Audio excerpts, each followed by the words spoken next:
Why do you think it is that the West seems to be almost deliberately refusing to address the reality behind this, the reality behind Putin?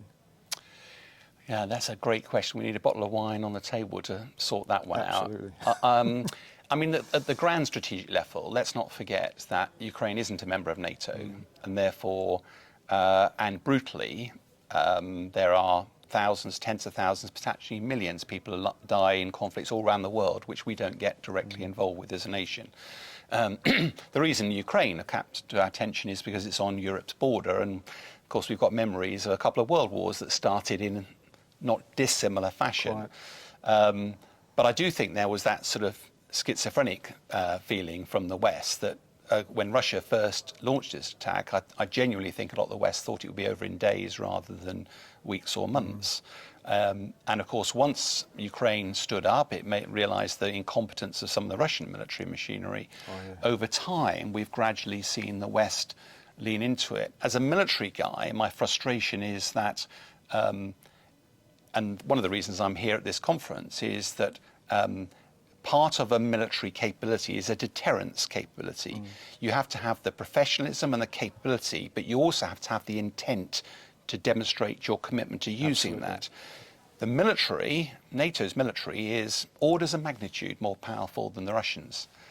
But our political resilience is way below that of Putin, because we are a collection of individuals, countries who have their own national requirements, whereas Putin can act as an individual. And we haven't yet come to terms with how do we address that. And the worry, we've got ourselves to a situation now where we could stop Russians' aggression in a heartbeat if the West was to intervene.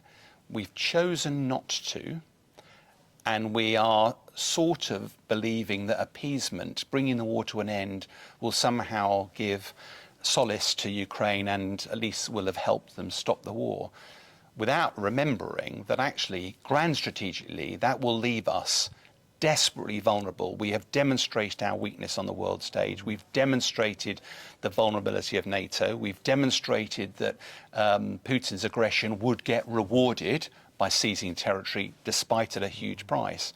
And the danger is, what is North Korea, what is Iran, what is China going to learn from that experience? So I do think, but there's nothing new here. If you look at the Second World War, as that was becoming inevitable, there were still politicians in the West, as with the First World War, looking to appease. Nobody wants to get involved. And then when in a it war. did come, it'd all be over by Christmas. Yeah, and the harsh reality is that, and that's why we're here in the European Parliament. Sanctions have a place, but as a military guy, I'm incredibly sceptical about. Putin had a go at Crimea back in 2014. He saw the impacts that the West would do with sanctions. He prepared himself, and our sanctions, the thousands, the tens of thousands of sanctions that we put against Putin, are they really having any really credible effect?